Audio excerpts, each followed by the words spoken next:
2001년에 반지의 제왕이라는 영화가 있었는데요. 이 영화는 총 3편의 시리즈물입니다. 2001년 이후로 2002년에도 나왔고요. 2003년에 세 번째 시리즈가 나왔습니다. 이 영화 시리즈가 얼마나 작품성이 좋았던지 영국에 있는 BBC 방송국에서는 죽기 직전에 봐야 할 탑 100 영화, 거기에 이 영화를 집어넣기도 했고, 아카데미 시상식에서는 최우수 작품상을, 그리고 골든 글로브 시상식에서는 작품상을 받았습니다. 전 세계 박스 오피스로 거의 한화 4조 원에 육박하는 엄청난 인기를 누렸어요. 작품성과 흥행성을 모두 잡았던 거죠. 이 영화의 원작은 원래 소설인데 존 로널드 루엘 톨킨이라는 사람이 1954년에 출판한 책입니다. 이 책도 얼마나 유명하냐면은 우리 한국에서는 유명하지 않지만 2000년도대까지 세계에서 가장 많이 팔린 책 4위에 그렇게 등극한 그런 책입니다. 정말로 수많은 사람들이 이 책을 읽었죠. 그럼 이 이야기가 왜 대단하냐면은 이 책을 보면은 놀라운 게 톨킨이라는 작가가 책을 통해서 거의 한 세계를 창조하다시피 방대한 세계관을 만들어냈기 때문입니다. 심지어는 이 책에 나오는 요정들이 있는데 요정들의 언어가 되게 신비해야 했기 때문에 톨킨이 요정 언어를 새로 만들 정도였어요. 알파벳을 만들고 발음을 만들어 가지고 새 언어를 창조해내서 사용을 했을 정도였습니다. 이것 말고도 실로 엄청난 스케일의 설정들을 혼자 다 창조해낸 거죠. 그렇기에 사람들은 이 책을 통해서 어떤 환상과 모험이 가득한 또 다른 세계를 만날 수 있었던 거고, 그로 인해서 이 이야기를 굉장히 좋아했던 것 같습니다. 줄거리는 간단합니다. 과거 악의 절정이라고 볼 수 있는 암흑군주 사우론이 있었는데, 그가 온 세계를 굴복시키기 위해서 절대 힘이 담긴 반지 하나를 만들게 됩니다. 그게 제목에 나오는 반지인 거죠. 절대 반지라고 하는데, 사우론이 이 반지로 큰 힘을 얻게 됩니다. 그리고 그 큰 힘을 가지고 세계를 정복하려고 하죠. 그러나 평화를 파괴하는 악의 세력의 득세를 가만히 볼 수는 없잖아요. 가만히 볼 수는 없었기에 이 세계에 나오는 여러 가지 종족들이 힘을 모아서 연합을 합니다. 그렇게 연합해서 힘겹고 오랜 전쟁을 치르게 되고, 그 전쟁 마지막 날에 연합군이 암흑군주의 반지가 담겨있는 손가락 하나를 자르게 돼요. 그렇게 손가락과 반지를 잃게 된 사우론, 암흑군주는 그 힘을 모두 잃고 무너져 내리게 됩니다. 이후 아쉽게도 이 반지가 어디로 갔는지 알지는 못한 채 잃어버리지만, 그래도 절대 힘으로 세계를 정복하려던 암흑군주 사우론, 그를 맞고 승리했기 때문에 각 종족들은 각자의 처소로 돌아가서 70년간을 평화롭게 살아가요. 그러나 어느 날 잃어버렸다고 생각했던 절대 반지가 세상에 툭 하고 튀어나오게 됩니다. 그리고 이 반지의 위험성을 알고 있던 각 종족들은 다시 일어나서 이 반지를 파괴하기 위해서 머리를 맞댑니다. 이 반지를 유일하게 파괴할 수 있는 곳이 악의 세력 중심부에만 위치하고 있었기 때문에 위험을 무릅쓰고 이 반지를 없애기 위해서 그 중심부로 나아가는 그런 원정대를 꾸리게 되죠. 그리고 당연히 악의 세력들은 이 소문을 듣고 원정대를 공격해서 반지를 되찾아서 세계를 정복하려고 합니다. 반지의 제왕이라는 이 소설 이야기는 반지를 파괴하려 떠나는 그런 선한 세력과, 그리고 반지를 다시 되찾으려는 악한 세력에 얽히고 설킨 이야기로 이렇게 진행이 됩니다.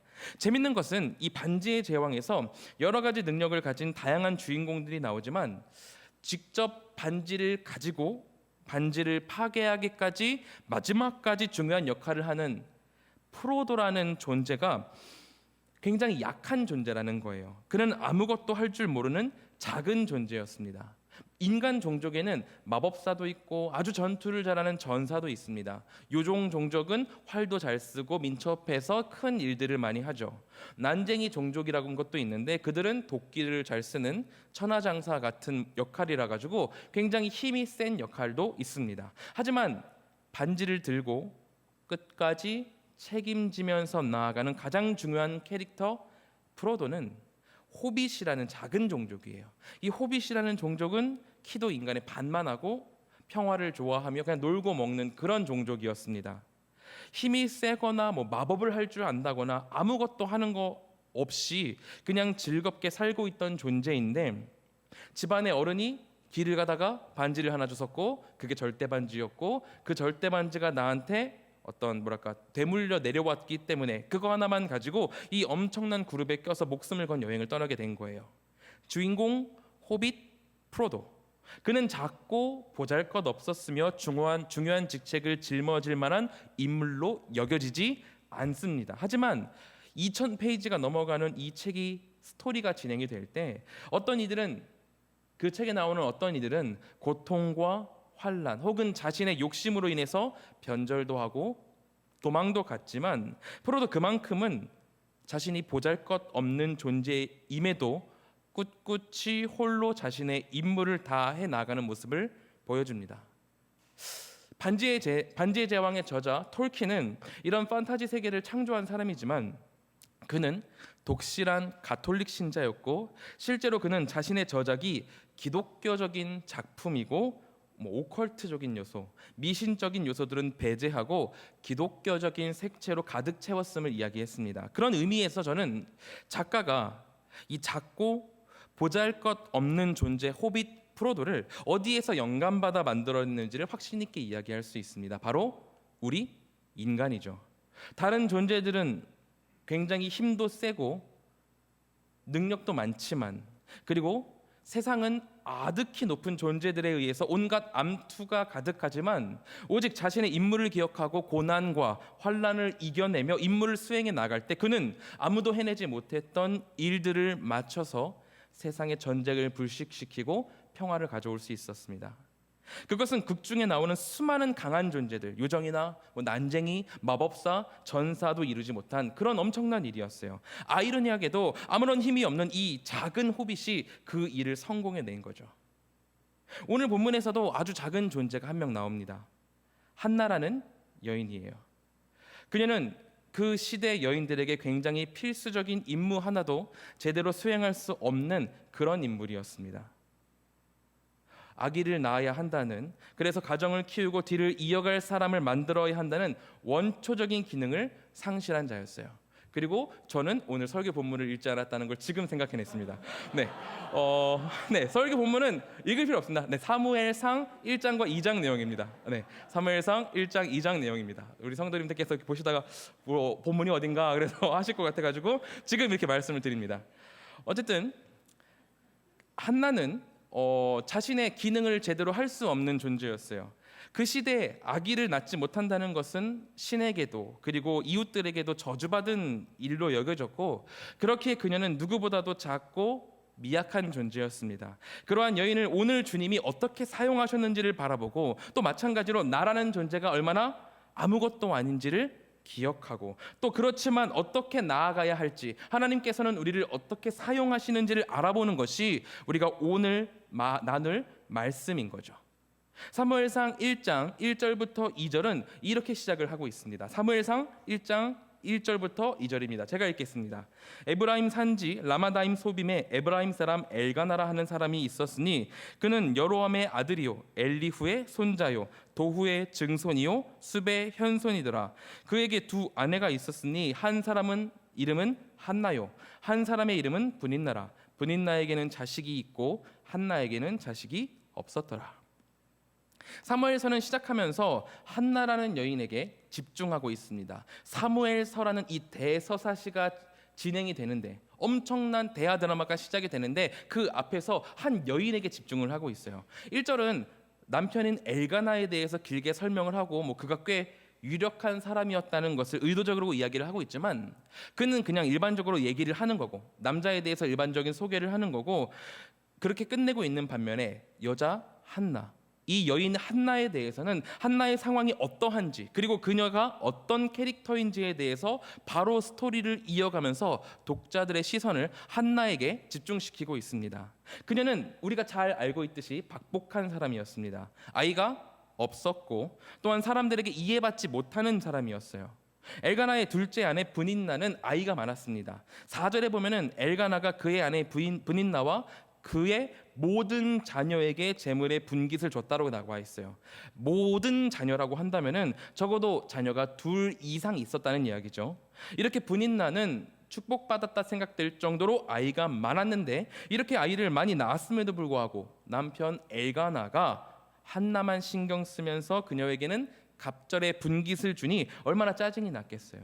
그래서 분인나는 6절 하반절에 나와 있듯이 한나를 격분하게 해서 괴롭혔다라고 나옵니다. 그 당시 아이를 낳지 못한 여성에 대한 비하와 저주는 굉장히 당연한 일이었기 때문에 얼마나 괴롭게 했겠어요. 또 그것뿐인가요? 한나는 이로 인해서 얼마나 분했는지 울고 먹지도 않았는데 그것을 본 엘가나가 뭐라고 말을 하냐면은 8절에 이렇게 말을 합니다. 그의 남편 엘가나가 그에게 이르되 한나여 어찌하며 울며 어찌하며 먹지 아니하며 어찌하여 그대의 마음이 슬프냐 내가 그대에게 10 아들보다 낫지 아니하냐 하리라. 한나의 상황에서 이 말이 공감이 되십니까? 아마 남편분들은 공감을 하실지 몰라도 아내분들은 절대 공감이 하나도 안 되실 겁니다. 지금 나는 아이를 낳지 못해가지고 음식이 넘어가지 않을 정도로 억울하고 힘든데 남편이라고 하나 있는 사람이 에이 왜 울어? 내가 10 아들보다 낫잖아. 풀어 이러는데 한나의 그런 심정을 하나도 이해하지 못하고 있는 거죠. 당연히 저도 그렇고 남편들이 보통 뭐 이렇다고 하더라고요. 저희 아버지만 보더라도 집에 돌아오시면은 가족들을 바라보시며 한마디 하십니다. 밥 줘.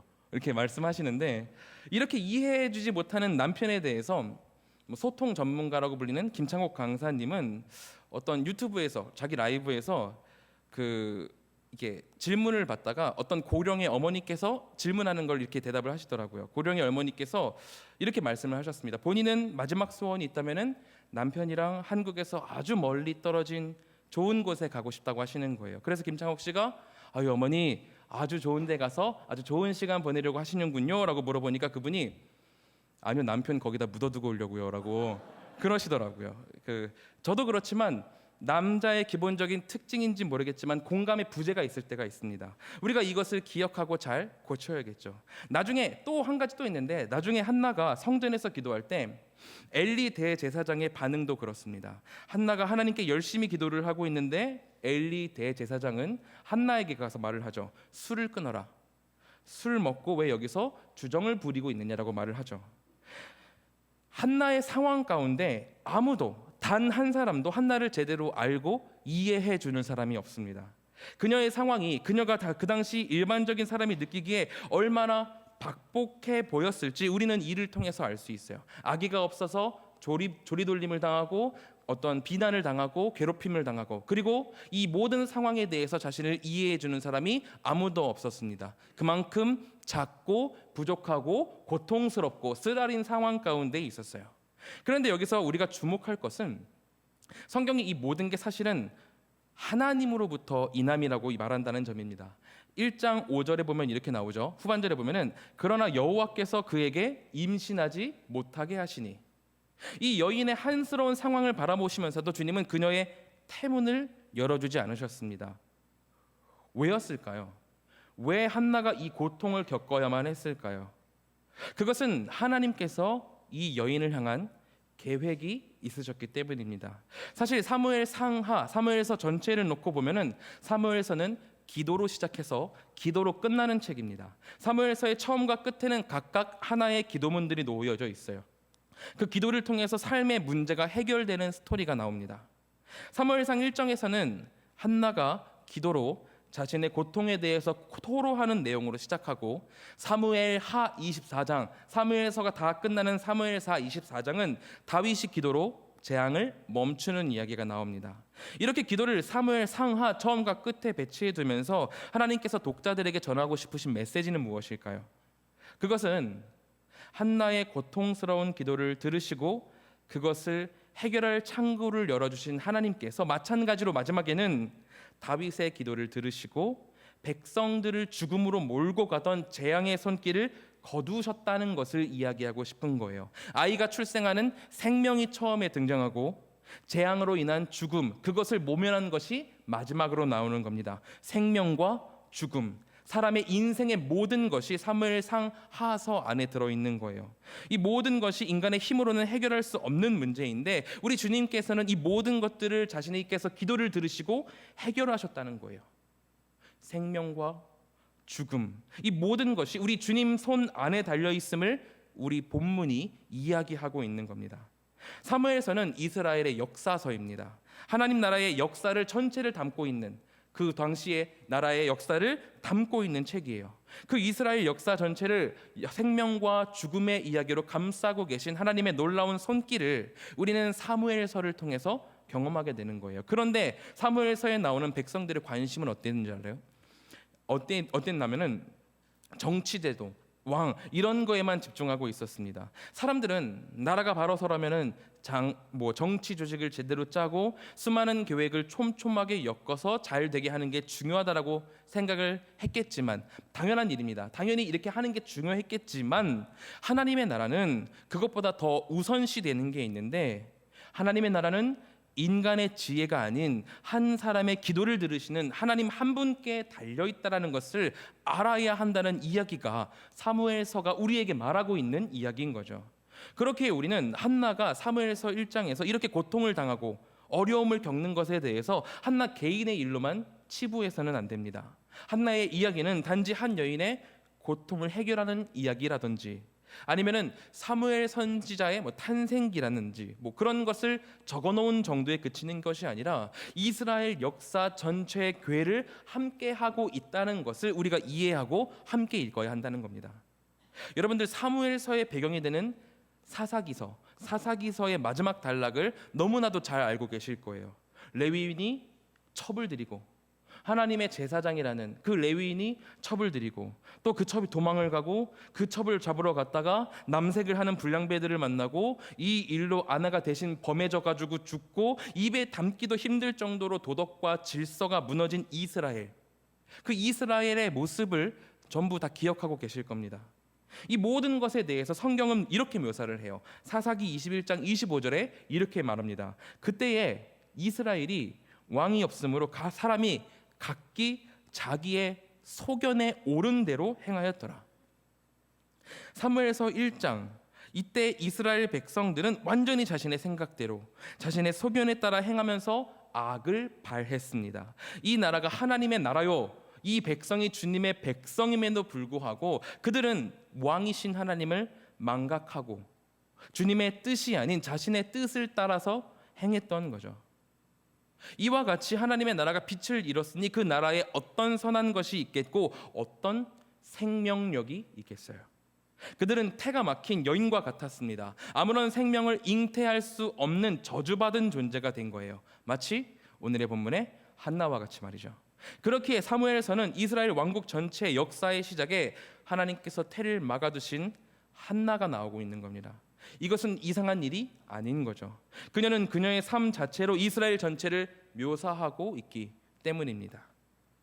저주받고 이해되지 않고 아무런 생명을 잉태하지 못한 불임의 상태가 바로 그 당시에 이스라엘의 모습이었던 거죠.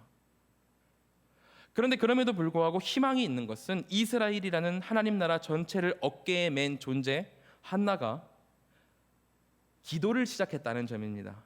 한나라는 박복한 여인 한 사람이 하나님 앞에 진실한 기도를 드리기 시작해요.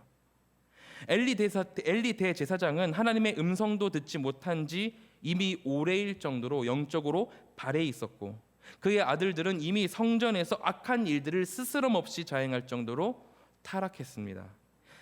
제1을 담당하는 대제사장과 제사장 무리들이 이렇게 악해가지고 기도는커녕 제사도 제대로 드리지 못하는 이 판국에 단 한 사람의 여인, 아무런 힘이 없고 존재감도 없는 이 사람이 나와가지고 하나님께 진실한 기도를 드릴 때 주님은 마음을 푸시고 이스라엘 전체를 회복시킬 해결책 사무엘이라는 답을 내려주고 계신 겁니다. 이스라엘의 회복을 시작하신 거죠. 우리는 이것을 기억해야 됩니다. 우리는 어떤가요? 우리 교회는 현대 세상 가운데 매우 작은 존재입니다. 22년에 있었던 리서치가 있는데 그 리서치로 대한민국 인구 10명 중에 2명만이 개신교를 믿고 있다고 합니다. 그 와중에도 1년 전에 개신교 신자였던 사람 중 13%가 지금은 개신교를 믿지 않고 있다라고 응답했어요. 그리고 교회를 다닌다고 응답을 했으면서도 그중 30%는 예배에는 참석하지 않는다라고 응답했다고 합니다. 우리는 이처럼 더 이상 생명을 잉태내지 못하는 상태에 와 있습니다. 계속해서 내려만 가고 있죠. 그리고 세상은 점점 더 교회의 가치관과 벌어져 가지고 교회가 뭘 믿는지 그리고 그 안에서 뭘 하는지 관심 갖지 않게 되었습니다. 그리고는 교회를 구닥다리로 취급해 가지고 드라마나 영화의 주인공이 어떤 해치워 버려야 하는 나쁜 거대 세력 정도로 그리고 있습니다. 마지막 최종 보스 정도로 취급해 버리는 게 지금 문화의 모습이죠. 세상은 더 이상 교회를 이해하지 않고 있습니다. 그것뿐인가요? 우리 교회 안에서도 우리는 사랑과 신앙을 점점 더 잃어가고 있습니다. 예수님을 머리로 둔 한 가족이라는 하늘 가족 공동체임에도 불구하고 우리는 서로 꽤 많은 갈등을 겪고 이것들을 모두 제대로 풀어내질 못하고 있습니다. 저만 해도 6년간 우리 한가람 교회에 있으면서 제대로 풀어내지 못한 갈등들이 얼마나 많은지 모르겠어요. 너무나도 죄스럽고 죄송한 마음들 뿐이죠. 이렇게 우리는 교회 외부로나 안으로나 여러 가지 어려움들을 겪고 있습니다. 이런 모든 일들이 덮쳐올 때 우리가 얼마나 작은 존재인지 실감하게 됩니다. 너무도 크고 스케일이 너무나도 크고 너무나도 많아가지고 이 모든 것들을 나 개인 한 사람이 우리 교회 하나가 우리 한국 교회가 세계 교회가 이 모든 것들을 헤쳐나갈 수 있을까라는 걱정이 들고 너무나 작아 보이는 게 사실입니다. 어떤 분들은 교회가 이렇게 안팎으로 어려움을 겪는 게 나랑 무슨 상관이냐라고 나만 잘하면 되지 않겠느냐라고 이야기하실 수도 있지만 하나님께서는 기본적으로 구원에 대해서 나와 하나님과의 관계로도 말씀하시지만 나와 내 옆에 있는 이웃의 관계로도 말씀하시거든요. 십계명이 그렇잖아요. 앞에는 나와 하나님에 관한 것, 그리고 나머지는 나와 이웃에 관한 내용으로 이루어져 있으니까요. 하나님과 나 사이를 중요하게 생각하는 것도 중요하지만 나와 내 이웃과의 관계, 나와 내 이웃, 내 교회, 우리 공동체, 이 공동체가 제대로 나아가게 되는 것, 그것에도 관심을 갖는 것이 우리 그리스도인의 책임이기 때문입니다. 그래서 제가 궁금증을 가지고 우리 성도님들께 여쭤보는 것은 우리가 공동체가 이렇게 작아짐을 겪고 그 안에 있는 나도 아무런 능력을 발휘할 수 없는 작은 존재임을 자각하는 이때에 우리는 과연 무엇을 하고 있냐는 것입니다. 무엇을 붙잡고 어떤 해결책을 향해 나아가고 있는지에 대해서 우리 스스로가 한번 생각을 해볼 수 있어야 된다는 거죠. 아니면은 이 모든 거대한 압박에 짓눌려 가지고 아무것도 하지 못한 채 그냥 그저 그 자리에 서 있는 것이 전부인 그런 멈춰진 삶을 살아가고 있는 것은 아닌지 우리는 스스로 생각해 볼 수 있어야 한다는 거죠. 이 상황을 타개하기 위해서 당연히 우리 그리스도인이 가장 먼저 해야 할 일은 당연히 주님 앞에 나와 기도해야 한다는 것입니다. 주님 앞에 마음을 다 내려놓고 기도한 한나와 같이 억울하고 고통스럽고 힘든 모든 것들을 주님 앞에 나와 기도할 때 주님은 한나와 같은 그 한 사람을 들어서 주님 나라의 회복을 시작하신다는 거예요. 물론 이 기도를 시작하고 하나님 나라의 회복을 위해서 나아간다는 것은 나 개인 혼자 받아들이기 너무도 어렵고 힘든 일일 겁니다. 가능한다면 저기 가장자리에 가지고 서서 다른 사람들이 하는 거 응원하면서 힘든 일에서는 조금 떨어져 있고 싶은 것이 사실이죠. 하지만 내가 그리스도를 믿고 하나님의 백성이 되었다고 고백하는 자라면 우리는 스스로 이 사태와 문제에 대해서 책임을 질 수 있어야 합니다. 하나님께서 그렇게 하라고 명령하고 계시기 때문이에요. 오늘 이 자리에 나온 우리 모든 한가람 가족들에게 이 기도가 함께하기를 소망합니다. 우리가 기도해야 됩니다. 기도해야 할 때입니다. 물론 부끄럽지만 저도 기도를 많이 하는 사람은 아닙니다. 오늘 새벽만 해도 새벽 예배를 드리고 오늘 기도회에 있는데 열심히 해야지라고 이렇게 기도하려고 앉는 순간 갑자기 장이 아프고 화장실에 가서 하나님께 죄송하다고 외치면서 그렇게 시간을 보내곤 했지만 그럼에도 오늘 하나님께서 우리에게 기도하라고 명령하시니 우리는 기도해야 되는 것이 맞고 어떻게든 짬을 내서 기도하는 것이 당연한 일입니다. 하나님께서 그것을 명령하시고 우리에게 그 길로 나아가라고 말씀하고 계세요. 지금부터 해야 됩니다. 지금부터 우리 함께 연약한 우리의 육신을 끌고 나와서 어떻게든 기도를 시작하자는 것이 저의 부탁인 거죠. 그러면 이제 또 한 가지 궁금증이 생깁니다. 그러면 우리가 무엇을 기도해야 하는가? 사무엘상 2장에 보면 한나가 무엇을 기도했는지 엿볼 수 있는 구절들이 있습니다. 오늘 제가 읽지 않은 오늘 본문 한나의 노래입니다. 한나의 노래는 단 한 단어로 요약할 수 있습니다. 다 읽지 않으셔도 한 단어로 요약할 수 있어요. 바로 역전이라는 단어예요. 우레로 적들을 물리치시고 겸손한 자를 구원하시고 거만한 자는 낮추시고 종들의 발을 지키시고 힘으로 띠우시며 기름 부음 받은 자를 형통하게 하시는 등 하나님은 작은 자를 들어 역전시키시는 역전의 하나님을 노래하고 있는 것이 오늘 2장 1절부터 10절까지 나와 있는 한나의 노래입니다. 우리는 이것을 기도해야 됩니다. 한나는 이것을 믿고 역전의 하나님을 향해 나아갔습니다. 주님의 길을 향해 바르게 나아갈 때 지금은 비록 내가 약하고 연약할지라도 하나님께서 강하시기 때문에, 하나님께서 역전의 하나님이시기 때문에 내가 흔들리지 않는 믿음으로 나아갑니다라고 한나는 기도했던 거예요. 이것은 우리에게도 마찬가지죠. 우리의 기도 가운데 역전의 하나님에 대한 크고 강한 믿음이 있어야 됩니다. 하나님, 이게 힘들고 저게 어렵고 그러면서 포기하고 여기서 그쳐버리는 것이 아니라, 시대가 악하고 교회가 몰락하는 것 같지만 세상의 기준으로 봤을 때는 지금 내가 너무 성공과는 반대의 길로 나아가고 있는 것 같아서 하나님 너무나 두렵고 이게 맞는 길인지 잘 모르겠지만, 여기서 그치는 것이 아니라 우리 주님이 그 무엇보다 강하시다는 것을 잘 알고 있사오니, 주님, 내가 기도할 때 역전의 하나님의 능력을 보여주시옵소서라는 그 반전을 향한 신뢰가 우리의 기도 안에 담겨 있어야 한다는 거죠. 우리 앞에 놓인 상황은 악한 세력이 득세하고 있지만 하나님만을 굳게 믿고 꿋꿋이 한 걸음 한 걸음 나아가야 하는 것이 우리 그리스도인의 책임이라는 거예요. 앞에 이야기 드렸던 아무런 보잘것없던, 작고 보잘것없는 호빗 프로도는 그는 아무런 능력도 없고 그저 앞으로 나아가는 것밖에 할 줄 몰랐습니다. 하지만 그가 강한 신념을 가지고 앞으로 꾸준히 걸어 나아갈 때 그는 결국 세계의 구원을 성취할 수 있었죠. 저 아무리 잘났다고 해도 우리는 그저 거대한 세상 앞에 작은 존재일 겁니다. 우리가 할 수 있는 일은 기도함으로 역전의 하나님, 우리 강하신 하나님만을 붙들고 한 발짝 한 발짝 나아가는 것뿐일 것입니다. 우리는 약하지만 그 기도와 나아감을 통해 무엇보다 강하시고 세상을 주관하시는 하나님께서 그것을 통해 일하신다는 거예요. 물론 하나님께서는 하나님 한 분만으로도 이 모든 것들을 해결하실 수 있는 강하신 하나님이십니다. 하지만 주님은 그 길을 택하지 않으세요. 수많은 성경 그리고 세계의 역사를 통해서 증명되듯이 하나님은 사람을 세워서 하나님을 사랑하는 사람, 역전의 하나님을 믿고 기도하는 그 사람을 세워서 그 사람과 함께 일해 나가십니다. 기도해도 아무것도 이루어지지 않는다는 연약한 생각은 벗어 던지고 하나님의 백성답게, 크신 하나님의 백성답게 하나님을 신뢰하며 기도할 수 있기를 바랍니다.